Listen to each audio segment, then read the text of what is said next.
Yo les gens, c'est Nisaoro, et aujourd'hui je vais vous raconter 5 histoires d'horreur et de paranormal que j'ai trouvées sur des subreddits. Mais avant ça, n'hésitez pas à vous abonner à la chaîne et dites-moi dans les commentaires si vous appréciez ce concept. Et sur ce, c'est parti!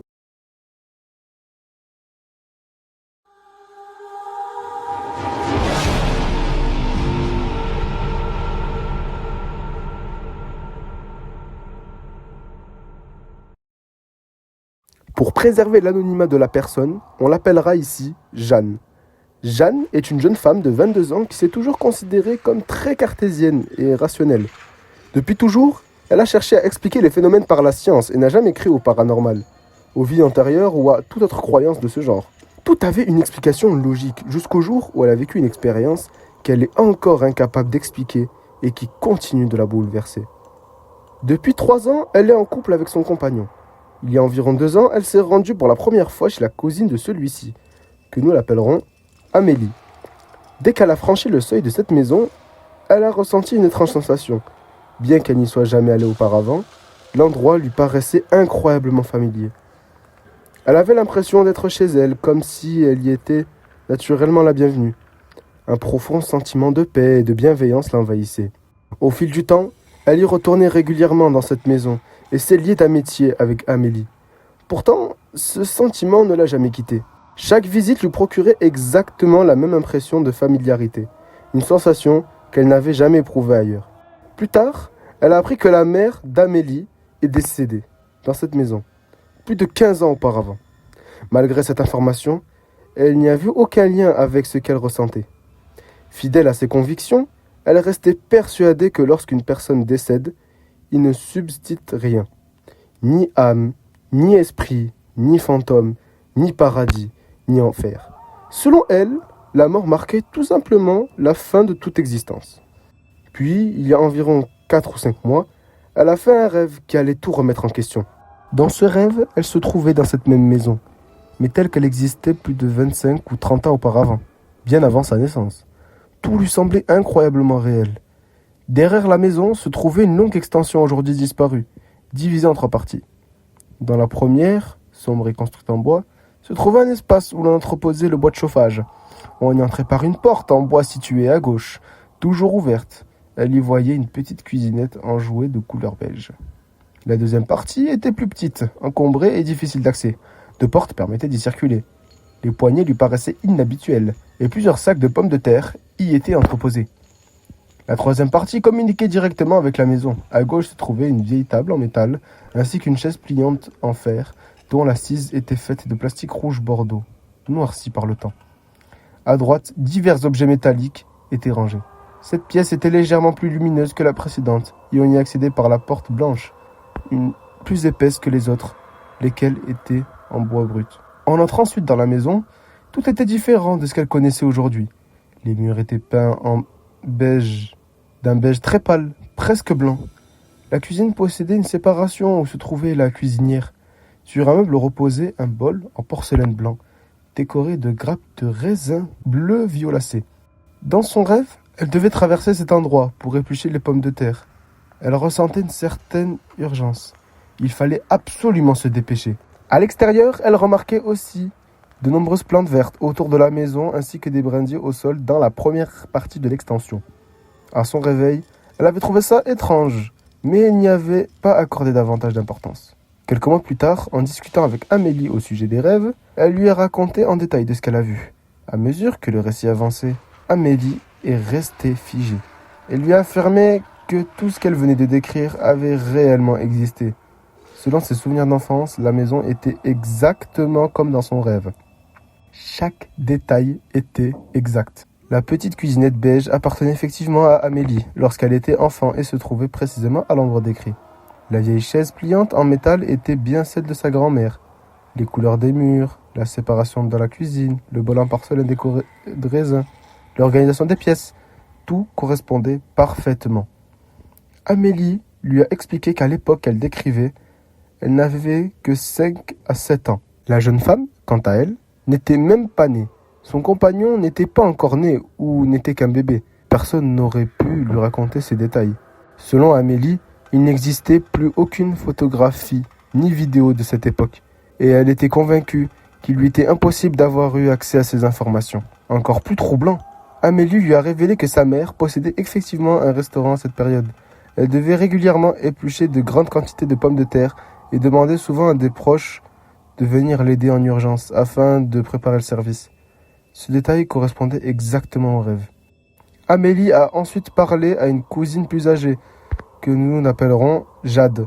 Cette dernière, qui gardait davantage de souvenirs de cette époque, a confirmé elle aussi l'ensemble des descriptions. Selon Jade, les grandes plantes vertes aperçues autour de la maison étaient de la rhubarbe ainsi que des plantes de pommes de terre. Elle s'est également souvenue du bol en porcelaine décoré de raisins, ajoutant que sa propre mère possédait le même modèle, mais orné d'oranges à la place des raisins. Toutes deux étaient convaincues qu'il était impossible que quelqu'un lui ait raconté ces événements auparavant. Les transformations de la maison dataient de plus de 25 ans. L'extension avait été démolie, les cloisons retirées et les murs repeints en jaune et en orange. Depuis qu'elle fréquentait cette maison, elle ne l'avait toujours connue que dans son état actuel. Depuis cette conversation, elle ne cesse d'y penser. Plus les jours passent, plus des images lui reviennent en mémoire, comme des flashs de cette ancienne époque. Certains détails deviennent même de plus en plus précis. Cette expérience remet profondément en question toutes les convictions qu'elle a toujours eues. Malgré son esprit rationnel, elle ne parvient à trouver aucune explication satisfaisante. Comment a-t-elle pu rêver avec autant de précision d'un lieu tel qu'il existait des décennies avant sa naissance, alors que ces détails ont tous été confirmés par deux personnes différentes et qu'aucune preuve matérielle ne subsiste aujourd'hui. Elle ne prétend pas avoir vu un phénomène paranormal, au contraire. Elle cherche avant tout une explication logique. Mais jusqu'à présent, elle n'en a trouvé aucune. Aujourd'hui, elle continue de s'interroger.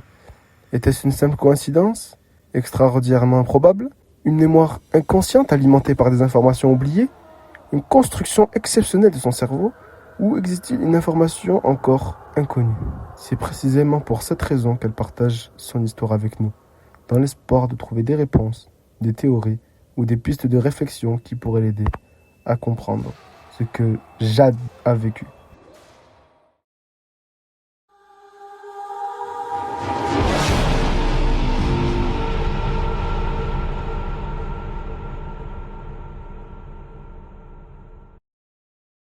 Cette histoire commence vers ses 15 ans. À cette époque, Christelle était déscolarisée et vivait presque exclusivement chez son père, dans la maison où elle était née, que celui-ci avait conservée après le divorce de ses parents et qui lui avait même fait construire. Un soir, alors qu'elle était assise devant son ordinateur dans sa chambre, elle a ressenti quelque chose d'étrange dans son dos, comme si quelque chose l'avait attrapée. Comme elle était déscolarisée et passait beaucoup de temps sans bouger, elle s'est d'abord dit que cela devait être lié à une mauvaise posture ou à un problème physique. Plus tard dans la nuit, elle a rêvé, ou peut-être simplement eu la sensation, que quelque chose ou quelqu'un était attaché derrière elle et regardait au-dessus de son épaule gauche. Cette sensation s'est répétée chaque nuit, ainsi qu'à chaque réveil pendant environ 2 mois. Par moments, elle parvenait à l'ignorer, mais il lui arrivait aussi d'en pleurer, tant l'incompréhension était grande, allant jusqu'à se demander si elle devenait folle. Par la suite, elle est partie vivre chez sa mère, puis en internat et enfin sur un campus pour ses études. Durant toute cette période, cette présence ne l'a plus accompagnée. Cependant, depuis 2 ans, elle retourne passer tous les étés chez son père. À chaque fois qu'elle arrive chez lui et qu'elle s'assoit, la sensation revient. Elle a l'impression qu'il y a quelque chose dans son dos qui regarde au-dessus de son épaule gauche. Si elle devrait la décrire, elle dirait que cela ressemble à une ombre d'elle-même, sans être sa propre ombre. Un peu comme l'ombre représentée dans La princesse et la grenouille de Disney. Cette sensation n'est pas présente en permanence, ou du moins elle ne la ressent pas constamment. Mais le soir, elle a très souvent la certitude de sentir quelque chose dans son dos, qui, par moments, semble regarder au-dessus de son épaule gauche. Elle n'en a jamais parlé à personne, de peur d'être prise pour une folle. Pourtant, un soir, alors qu'elle discutait avec des amis de médium, l'une d'elles, en consultant un parce qu'elle pense avoir eu le mauvais œil, ou être victime d'une malchance exceptionnelle, elle est rentrée chez son père. Une dizaine de minutes après son arrivée, lorsqu'elle s'est assise, cette sensation est revenue. encore plus intense qu'à l'habitude. Elle a tenté de faire des recherches sur internet, mais les seuls résultats concernaient des douleurs à l'épaule gauche. Elle n'avait pas envie d'en parler à son entourage. Une partie d'elle pense que tout cela est probablement dans sa tête, tandis qu'une autre ne peut s'empêcher d'en avoir peur. Elle précise que la maison de son père a été construite sur un terrain où il n'y avait rien auparavant et que personne n'y était décédé. Elle ne ressent jamais cette présence dans la salle de bain, mais celle-ci semble s'intensifier dans la cuisine, particulièrement le soir. Elle ne pense pas à consulter un médium, n'ayant pas envie de dépenser de l'argent pour quelque chose qui n'a peut-être aucune réalité. Depuis ses 13 ans, un talisman contre le mauvais œil se retrouve dans sa chambre, ainsi que le chapelet de sa grand-mère, bien qu'elle ne soit pas croyante. Elle porte également des bijoux censés protéger du mauvais œil. Sa chambre contient de nombreux objets ayant appartenu à ses grands-parents, tant du côté paternel que maternel, mais elle ne pense pas que cela ait un lien avec ce qu'elle ressent, d'autant plus que ces objets étaient présents bien avant le début de cette histoire. À ses 18 ans, elle a traversé une période particulièrement difficile, après s'être approchée d'une amie qu'elle pense, avec le recul, lui avoir apporté le mauvais œil. Lorsqu'elle s'est éloignée de cette personne, les choses se sont progressivement améliorées. Par la suite, elle a réalisé une sorte de rituel avec de l'huile et a eu le sentiment que tout allait ensuite beaucoup mieux. Malgré ça, elle considère qu'il pourrait tout aussi bien s'agir d'une simple succession de coïncidences.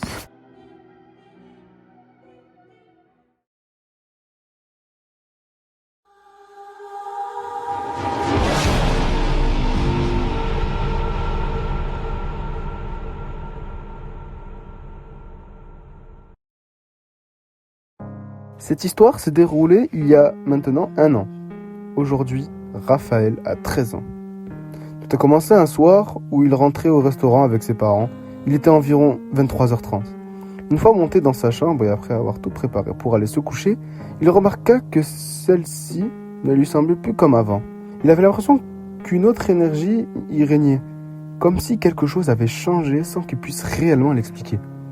Il s'allongea dans son lit et commença à regarder la ville par la fenêtre de sa chambre, sa maison étant située en face. Lorsqu'il tourna la tête, il remarqua que sa chambre était orientée vers son lit. Pourtant, à l'origine, elle était tournée vers son bureau. Ce n'était pas une chaise à roulettes, il fallait la soulever pour la déplacer. Il se dit alors qu'il avait peut-être tourné un peu plus tôt dans la soirée, mais au fond de lui, il savait très bien que ce n'était pas le cas. Minuit approchait, lorsqu'il réussit enfin à fermer les yeux, au moment où il commençait à s'endormir. Il sentit soudain son matelas se soulever légèrement. Ce n'était pas comme si le lit décollait, mais plutôt comme si quelqu'un appuyait sur le matelas depuis le dessous. Pris de panique, il se précipita dans la chambre de son frère, âgé de 10 ans, et se glissa dans son lit.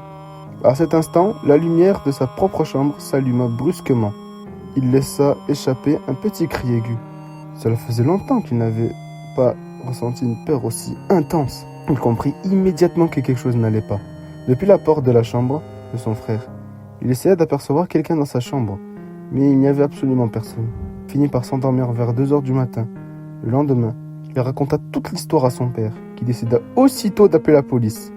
Après avoir inspecté les lieux, aucune empreinte ne fut retrouvée. Aujourd'hui encore, il se demande qu'est-ce qui s'est réellement passé cette nuit-là et n'a jamais obtenu de réponse.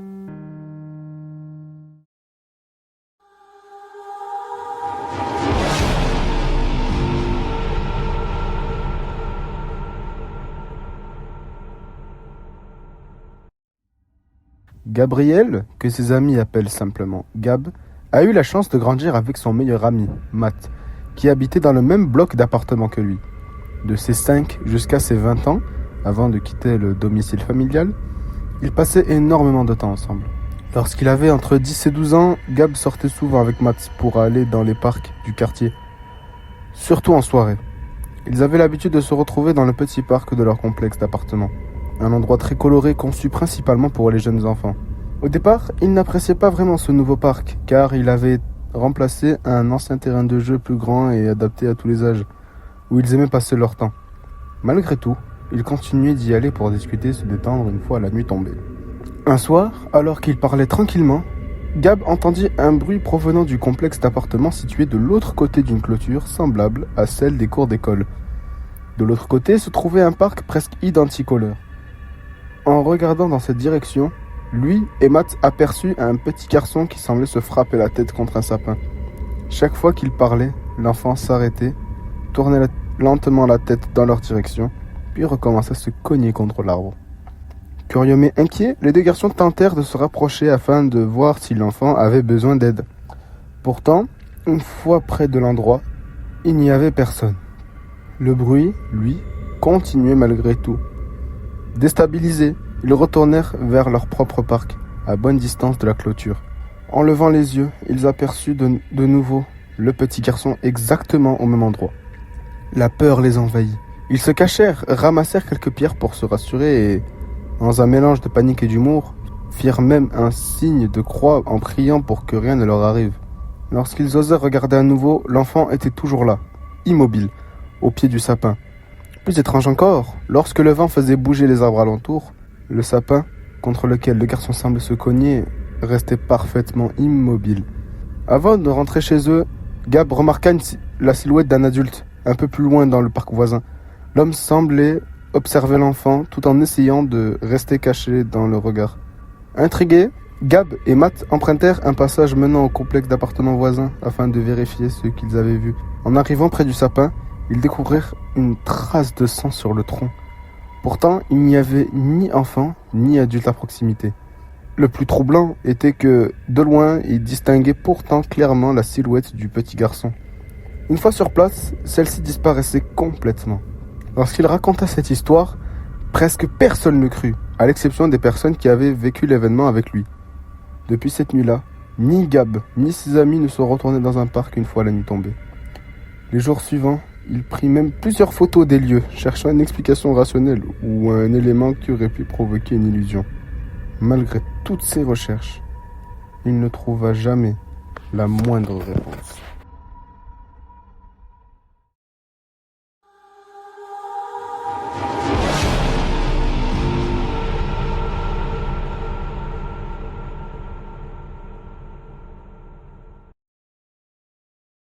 Il y a environ 5 ans, Lisa a déménagé avec sa famille dans une nouvelle maison. Ils étaient 4. Ses parents, son frère, elle et leur chien. Leur chien était très dépendant affectivement et extrêmement attaché à eux. Il dormait toujours dans le salon et savait qu'il n'avait pas le droit de monter à l'étage. Malgré cela, il lui arrivait parfois d'essayer de rejoindre les chambres sans que cela ne soit inhabituel. La nouvelle maison était bien plus grande que leur ancienne. À l'étage se trouvaient 3 chambres, une salle de bain et une buanderie. Au rez-de-chaussée, il y avait les toilettes, un salon ouvert sur la cuisine et la salle à manger. La maison possédait également un grand garage accessible en descendant quelques marches. Une cave divisée en 4 pièces se trouvant en dessous. Une pièce technique avec la chaudière, un bureau aménagé par son père, une bibliothèque et une dernière pièce donnant accès aux escaliers. Dans sa chambre, une trappe menait aussi au grenier. Celle-ci se situait au-dessus d'un petit couloir créé par le retrait de sa porte, si bien qu'elle ne pouvait pas la voir depuis son lit. Au début, tout semblait parfait. Pourtant, chaque soir, une étrange sensation s'installait dans la maison. Une atmosphère pesante et oppressante envahissait les lieux, comme s'ils venaient de quitter une maison dans laquelle ils avaient vécu 10 ans. Toute la famille pensait qu'il s'agissait simplement du temps nécessaire pour s'habituer à leur nouvel environnement. Les mois passèrent, mais ce malaise ne disparaissait pas.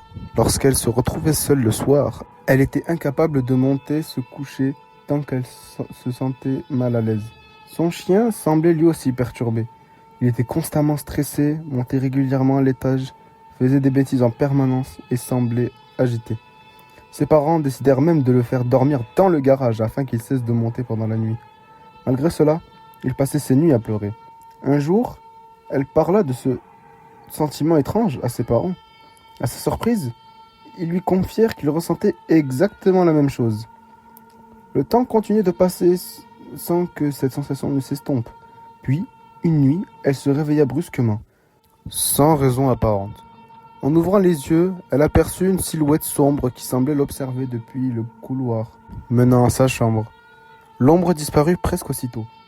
Elle ne sut jamais s'il s'agissait d'un rêve ou de la réalité. Plus tard, son père lui révéla qu'il voyait lui aussi une ombre lorsqu'il travaillait dans son bureau situé à la cave. Une autre nuit, alors que sa mère était hospitalisée, elle dormait dans la même chambre que son frère afin qu'il ne se sente moins seul. Au beau milieu de la nuit, un énorme bruit retentit dans le grenier, jusqu'au-dessus d'eux. De violents coups résonnèrent pendant un long moment. Tétanisée par la peur, elle fut incapable de bouger. Le lendemain, son père lui expliqua qu'il s'agissait simplement d'un orage.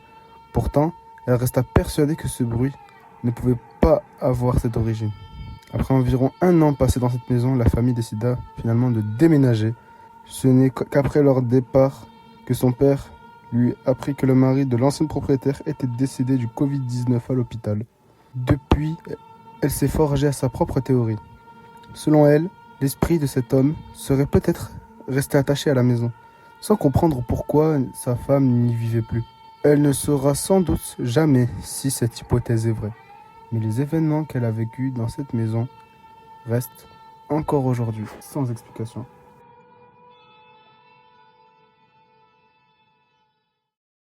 Et c'est ici que la vidéo s'arrête. J'espère qu'elle vous aura plu et que vous appréciez ce nouveau concept. Si c'est le cas, faites-le moi savoir dans les commentaires. Et aussi, n'hésitez pas à liker la vidéo et à vous abonner, ça serait un très grand plaisir.